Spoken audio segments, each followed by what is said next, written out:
El caso de Facundo Cabral. Rodolfo Enrique Cabral Camiñas, mejor conocido por su nombre artístico Facundo Cabral, nace en La Plata, Argentina, el 22 de mayo de 1937. Facundo fue un cantautor, poeta, escritor y filósofo argentino. Un día antes de su nacimiento, el padre de Facundo abandona el hogar, dejando a su madre y a sus otros 6 hermanos a su suerte. Vivían en casa del abuelo paterno de Facundo, quien expulsó al resto de su familia tras el hecho. Varios años después, Cabral afirmó que su nacimiento se da en una calle de la ciudad de Plata. Sus primeros años los pasó en Berisso, localidad adyacente de La Plata. Posteriormente, la madre de Cabral y sus hijos emigraron hacia Tandil, provincia de Buenos Aires, Argentina. A la edad de 9 años, Facundo escapó de su hogar y estuvo desaparecido 4 meses. Su propósito inicial era llegar hasta Buenos Aires para conocer al entonces presidente argentino Juan Domingo Perón, ya que tenía la referencia de que el mandatario le daba trabajo a los pobres. Después de una larga travesía, transportado por diferentes personas, al llegar a la ciudad capital, un vendedor de la Feria Franca le dio la dirección en donde podía encontrar al presidente. Al llegar al lugar, el exmandatario le dice que era muy difícil que le atendiera ese día porque los presidentes suelen ser gente bastante ocupada, pero él le refutó que había leído en el periódico que al día siguiente, el 19 de noviembre, iría a La Plata porque era el aniversario de la ciudad. Entonces el presidente le dijo que se fuera a ese lugar y así lo hizo. Durmió al costado de la catedral y al día siguiente Facundo Cabral, siendo apenas un niño, logró burlar el cerco policial alrededor del mandatario y su esposa. Logró hablar con ambos y él le pide trabajo, a lo que el presidente responde con una frase que acompañaría a Facundo toda su vida: por fin alguien que pide trabajo y no limosna. Gracias a esta conversación logró que su madre obtuviera empleo y que el resto de la familia se trasladara a Tandil. Durante su infancia se convirtió en un marginal, al punto de ser encerrado en un reformatorio, pues se había convertido en un alcohólico desde los 9 años de edad. Escapó de este reformatorio y a sus 14 años fue a prisión por su carácter violento. En la cárcel, un sacerdote jesuita de nombre Simón le enseñó a leer y a escribir, lo puso en contacto con la literatura universal y lo impulsó a realizar sus estudios de educación primaria y secundaria, los cuales llevó a cabo en 3 años en lugar de los 12 que eran el periodo normal en Argentina. Un año antes de cumplir su condena, Cabral escapa de la prisión recibiendo ayuda de este sacerdote. Gracias a un vagabundo, Cabral conoció la religión, aunque declarándose libre pensador sin pertenecer a ninguna iglesia. Poco después se inició en el medio artístico como músico y cantante. Cabral inicia en el medio musical con la familia Techeiro en Tandil el 24 de febrero de 1954. Un vagabundo le recitó el Sermón de la Montaña y descubrió algo nuevo en su interior.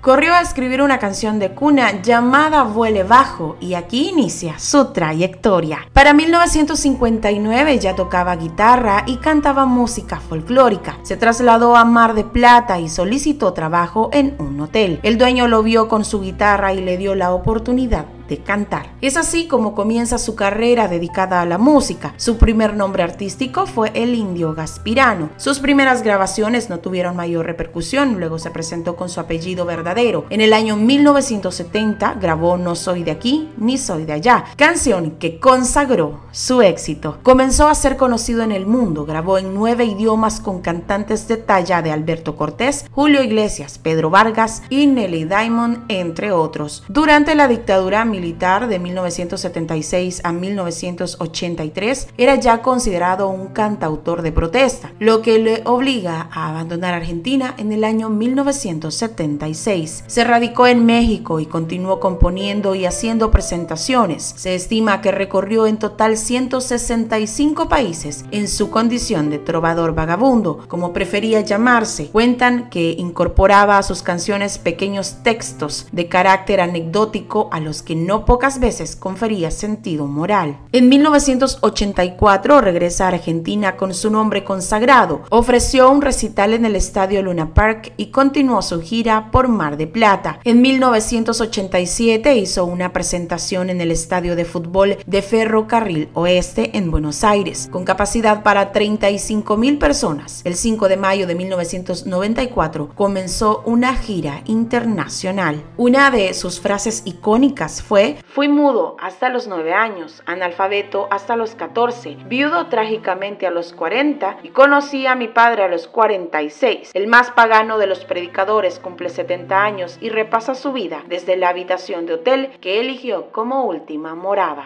Facundo Cabral predicaba una especie de misticismo y autorrealización global de la conciencia humana. Como cantautor nunca dejó de ejercer la crítica social teñida de sentido del humor. Era sobre todo un pacifista, pero un anarquista filosófico y un contemplativo. En lo espiritual le influyeron Jesús Gandhi, Buda, y en lo literario y filosófico se sentía muy cerca de Jorge Luis Borges y de Walt Whitman. Hacia sus últimos días, Cabral era un anciano de 74 años, casi invidente. Había sobrevivido a un cáncer de páncreas y a un accidente de avión con su primera esposa y su hija. El trovador de plata, a sus 74 años y a pesar de sus problemas de salud, continuaba viajando como cuando era joven. La diferencia era que ya entrados a los años 2000 tenía un lugar seguro a donde volver, porque había dejado de vivir en distintos hoteles como era su costumbre. Aprovechando la oferta de unos amigos, logró comprar la habitación 509 del Suipacha Suites, un coqueto hotel en el centro de Buenos Aires, y era la única propiedad que declaraba tener sobre esta tierra. Facundo dejó un vasto legado de música y poesía, 35 discos desde Facundo el Creador en 1971 hasta Cortesías y Cabralidades en 1998 a dúo con Alberto Cortés, varios libros escritos, 3 discos de oro y 2 de platino que se los regaló a un taxista.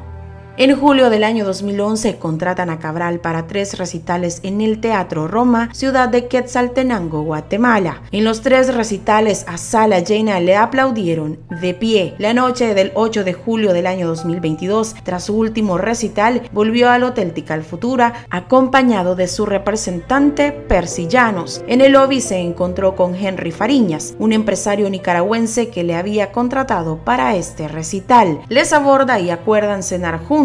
Durante esta cena, Fariñas le dice a Cabral que estaba interesado en pactar nuevas giras. Para adelantar la negociación, acordaron que Cabral viajaría hacia el aeropuerto en la madrugada del 9 de julio en el vehículo de Fariñas, por lo que Fariñas toma una habitación en el mismo hotel que Facundo. Facundo se acuesta a dormir cerca de la 1:30 de la madrugada. Ya a esa hora, sin saberlo y sin siquiera imaginarlo, afuera aguardaban 3 camionetas.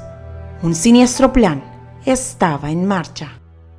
A las 5 de la madrugada, con lluvia y conforme lo acordado, subió al auto de Fariñas. El auto se puso en marcha, pero casi enseguida, al ingresar en la avenida Liberación, 2 camionetas le cierran el paso. 2 de los 4 hombres a bordo de aquellas camionetas bajaron con armas automáticas y las descargaron contra el auto de Fariñas. Fariñas apenas sufrió una herida leve, pero a Facundo 2 balas alojadas en su cabeza y una en el centro de su pecho le arrebataron la vida instantáneamente. El gobierno de Argentina decretó 3 días de duelo nacional. Los restos del cantautor fueron trasladados a Argentina. El féretro con el cuerpo del trovador fue recibido por su esposa, Silvia Pousa, una psicóloga venezolana con la que se había casado hacía tan solo 7 meses, y el ministro de Relaciones Exteriores de Argentina, Héctor Timerman. Sus restos fueron velados en el Teatro ND Ateneo, Buenos Aires, Argentina. Admiradores argentinos y extranjeros se acercaron al porteño teatro para darle el último adiós al artista, velado a cajón cerrado, rodeado de flores y cubierto en su parte superior por una bandera argentina. Posteriormente, sus restos fueron trasladados la mañana del 12 de julio del 2011 en un cortejo fúnebre hasta el cementerio privado Jardín de Paz, en la localidad de Pilar, a las afueras de Buenos Aires, lugar donde serían incinerados y finalmente sería también su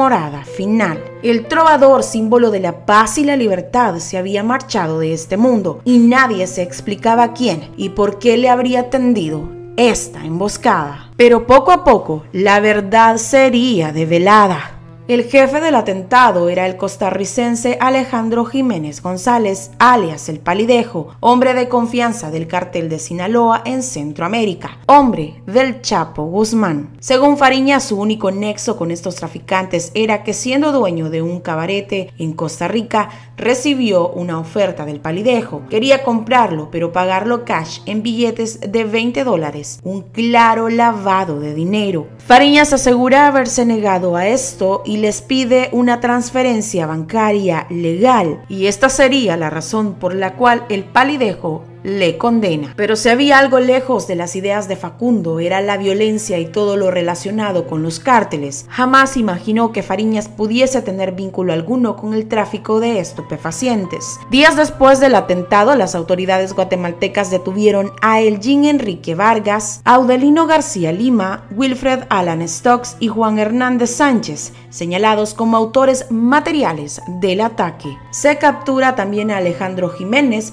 como autor material, quien fuera capturado al intentar ingresar a Colombia para cobijarse bajo la protección de los Rastrojos, un emergente cártel colombiano. Horas antes de su detención se les había escapado a las autoridades panameñas, que de inmediato dieron aviso a sus homólogos colombianos para que estuvieran alerta en aguas colombianas, y así lo hicieron. Este hombre fue capturado a bordo de una lancha intentando ingresar, como lo dije antes, al país colombiano. Durante el juicio sale a la luz algo más. Un colaborador llamado Josué Cerón dijo en el juicio que la rivalidad entre Jiménez y Fariñas obedecía a una deuda por estupefacientes. Fariñas se quedó con un envío de estupefacientes que debía recibir el hombre del Chapo. Por ello, aquella noche del 8 de julio del año 2011, Fariñas había sido vigilado desde 48 horas antes. No obstante, en el ataque perpetrado, la única vida cobrada fue la de Cabral, quien no tenía nada que ver en este asunto.